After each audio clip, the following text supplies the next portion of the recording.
Ang Pilipinas ngayon ay nasa ilalim ng de facto martial law. Ano po masasabi ninyo? Isang tanong na lang po, bakit ho, ang basa ko sa inyo, parang emotional kayo? Bakit po? Kasi syempre po, lahat ng mga tao na nakapakalat dito, ayaw nilang lumabas ang mga pakalat ka. At sila ko ay mga kaibigan ng aking ina. Pero, gusto ko silang public malaman kung saan nagastos yung 3.5 trillion pesos sa DPWH. At nakakalungkot din na imbes na ilabas, mukhang pinagtatakpan pa. Kaya, sana si DPWH naman po at si Sec Vince Dizon ang maglabas nito. At hindi na lang hanapan sa akin na ilabas ko ang mga listang ito para si Sec Vince lang po ang maglabas. Walang question. At anyway, may kopya po ko. Kaya pwede ko pong i-corroborate kung ang inilabas niya ay buo at walang tinanggal na pangalan. Huwag nyo akong patayin. Dahil kung papatayin nyo ako, lalabas ang buong katotohanan ng mga ginawa ninyo sa DPWH. There are really threats to me right now. Dahil baka noon hindi alam ng iba ang ibang hawak ko maliban sa Cabral Files. Ang lumabas na sa media ay tip of the iceberg po lamang. At ang bata ka, nininegosyo mo yung franchise? Wala ka ba kahihiyan? Sabi kahapon ni Ombudsman Jesus Crispin Remulla, iniimbestigahan na ang sinasabi niyang pagbenta at paglipat umano ni Congressman Leandro Leviste sa prangkisa ng kumpanya nito sa sektor ng solar energy na hindi anya inaprubahan ng Kongreso. Wala pang direktang sagot dito si Leviste, pero ilang oras matapos sa mga banat ni Remulla, nag-post si Leviste na magbibigay siya ng 2 linggo para sabihin na ng mga tao ang lahat tungkol sa kanya. Sasagutin niya raw lahat ito sa pagbubukas ng Kongreso sa Enero 26. Sabi ng MGen, magkaibang kumpanya ang binili nilang SPNEC at ang kumpanya ni Leviste na nakakuha sa Kongreso ng 25-year franchise. At kaya sabi ng MGen, hindi sila nakikinabang at hindi nakadepende sa prangkisa na nakuha ni Leviste sa solar energy. The official capacity ho ba ito o gobyerno ba ang kumakausap sa inyong ina? Napakarami po for their own personal sake because ang listahan ay may maraming mga pangalan.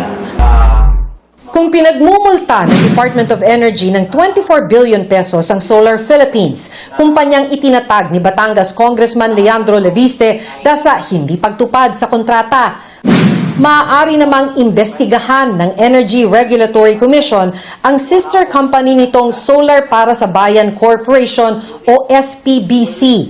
Ito'y dahil naningil umano na aabot sa 18 pesos per kilowatt hour ang SPBC sa Paluan Occidental Mindoro noong 2020 kahit hindi aprobado ng ERC.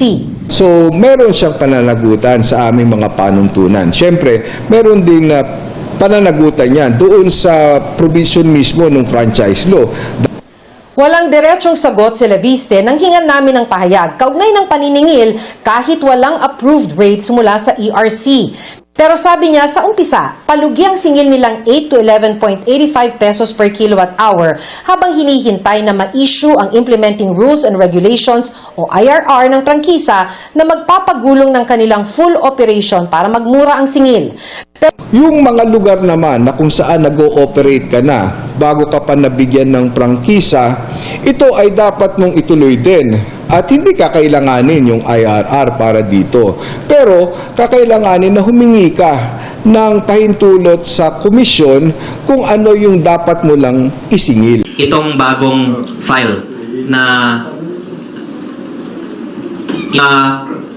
ang file na ito ay hindi ibinigay sa akin nung ibinigay sa akin yung Cabral Files nung una. Ito po ay binigay lang sa akin ng isang concerned source sa DPWH dahil sa mga isinisiwalat ko tungkol sa mga proyekto ni Congressman Garjola. At uulitin ko lang po ang laman nitong file.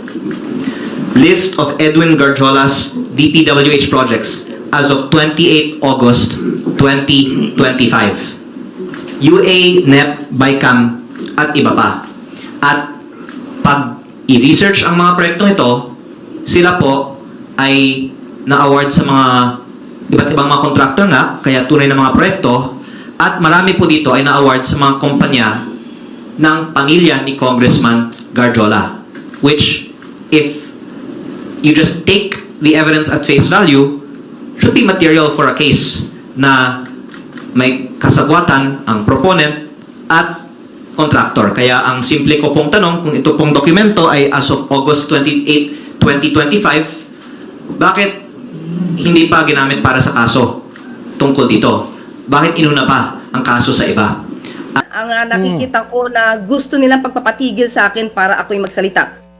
Hindi lang para sa aking YouTube channel, kundi pagiging Palace Press Officer. Dahil tingnan natin, sino ba ang nasa likod kaya ng mga agenda nitong si Congressman Leviste sa pagsasampa ng kaso sa akin. Gobyerno, sino ba ang nagnanais na pababain ang presidente sa kanyang pwesto? Makikita natin, ito lahat ay parang drama to the point na ipapakita nila na ang gobyerno ang nanggigipit sila, when in fact sila ang naninira sa gobyerno dahil sa kanilang agenda na matanggal ang Pangulo sa pwesto.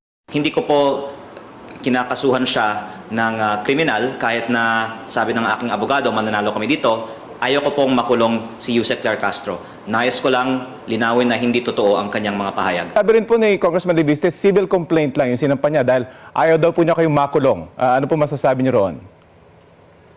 Salamat. May iba pa bang personalidad kayong balak kasuhan? Si Ombudsman Remulla po ba unang nagbanggit tungkol sa issue sa kumpanya nito? Iginagalang ko po si Ombudsman Remulla at siya po ay kaibigan ng aking ina. Kaya At at dagdag ko din po sir na si Yusek Claire Castro kasi ay baka may 15 vlogs na tungkol sa akin mula nung Desyembre nung sinabi ko po na meron akong mga Cabral files.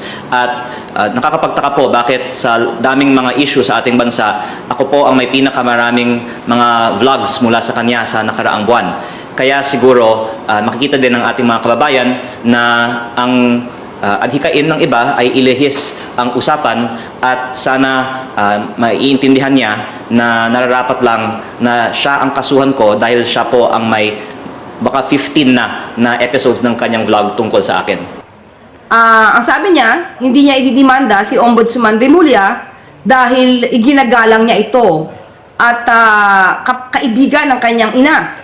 So, ako na nag-content na pag-usapan, pinaliwanag ko sa ating mga viewers kung ano yung nangyayari tungkol dito. Ako ang sasampahan niya ng libel case. At dahil ba sa hindi ako kaibigan ng kanyang ina at hindi niya ako ginagalang? Kasi yun yung premise eh. Hindi niya ididemanda yung ombudsman kahit na yun ang source ng facts or balita. Ako ang pwede niya i-demanda dahil hindi niya ako ginagalang at hindi ako kaibigan ng kanyang ina. Okay. So, may ganong question. Opo. Nabanggit din ho niya kasi na parang sa isang gabi, 2 beses nyo kung baga natatalakay ito. In fact, meron daw kayong 15 episodes about this. Maaari ho ba for the record, kasi may nabanggit din ho siya na para banggang nagiging malisyoso na. Ito pong pag-vlog nyo about this case on him at ito ay may patungkol daw sa pagdidiscredit sa kanya dahil sa Cabral files. Ano po ang inyong statement on that? Hindi po totoo na 15 vlogs or 15 videos ang ginawa ko para sa issue na to ng kanyang solar firms. Hindi po yan totoo. Nagkaroon lang po tayo ng content sa iba't ibang issue patungkol po doon sa Cabral files, Leviste files. So, bago pa po yun mag-Christmas kasi nandun na po yung news. So, kailangan lang po natin itong i-explain. So, kasama po yun. So, kung ina-explain lang po natin at wala namang malisyoso tayo sinasabi, siguro kailangan nating ipaliwanag sa taong bayan through my vlog. Dahil hindi naman po natin ito take up sa briefing eh. Okay? Kaya hindi pwede sabihin na bilang Palace Press Officer, ikaw ang nagko-content. No, kino-content ko po siya sa aking sariling vlog at ina-explain ko po kung ano ang legal na issue patungkol sa kanyang mga sinasabi. Ngayon, dito po, 2 po, kung di ako nagkakamali, 2, 3 lang po ang ating na content. Unang-una po, nung binanggit po ito ni Ombudsman Remulla sa kanyang programa sa executive session. At nang nag-explain po ang Meralco Jet na ang kumpanyang ibinenta sa kanila ay wala namang kinalaman sa prangkisa, in-explain ko din po yun. At pangatlo po ay ito. Pero, Miss Connie, ang binanggit po niya na sinabi ko daw na ibinenta niya ang kumpanya niya na may prangkisa, mismo po galing po kay Congressman Leviste sa isang interview din, nung tinanong siya kung ano na ang estado ng solar para sa bayan, na yun yung may prangkisa, ang sinabi niya po ay hindi na siya yung may-ari. At kung tinanong kung ito ba ay na-divest niya, nag-agree po siya na na-divest niya ito. Umamin mismo na na-divest niya ang kanyang shares sa solar para sa bayan. So wala pong nanggagaling sa atin mismo na anumang kwento, kundi nagre-react po tayo mismo sa mga news at sa mga nasabi po niya. Okay. So galing din po sa kanya. So, in other words, ma'am, bigay lang po kami ng direktang sagot din.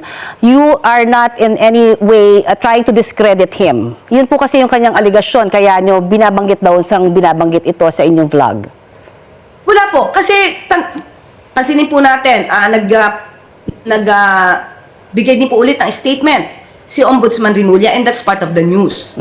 So, pag ganun po, kinakailangan ko rin po siyang i-take up at alam kong mainit po yon. Kaya na-explain ko po yan sa ating viewers, sa ating YouTube channel.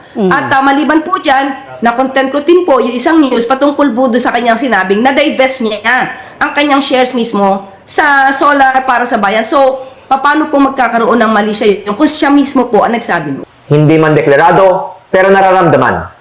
Marami ay tahimik dahil sa takot na makasuhan, dahil nakikita na ang mga kritiko ng administrasyon ang mga unang sinasampahan ng kaso habang ang ibang mga kaalyado ay hinahayaan.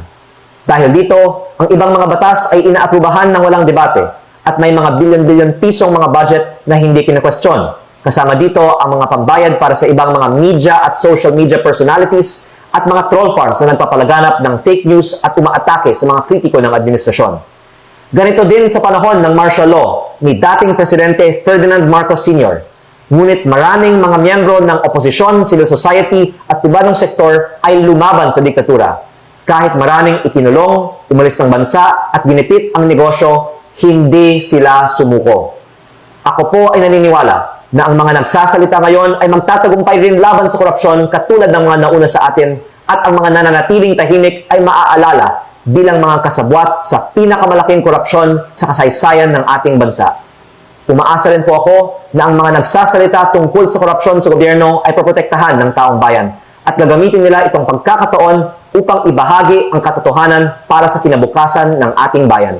Mala World Tour ang hiling na travel clearance ni Batangas Congressman Leandro Leviste. Mula February 8 hanggang July 26 ang overseas trip ni Leviste. Kasama sa kanyang mahabang listahan ng destinasyon ng Estados Unidos, Australia, UK, China, Singapore at ilang bansa sa Europa. Ayon kay Leviste, at no cost ito sa Kamara.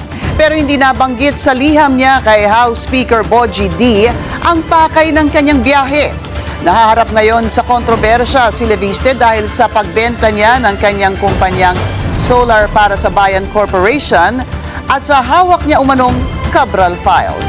Ano po masasabi ninyo?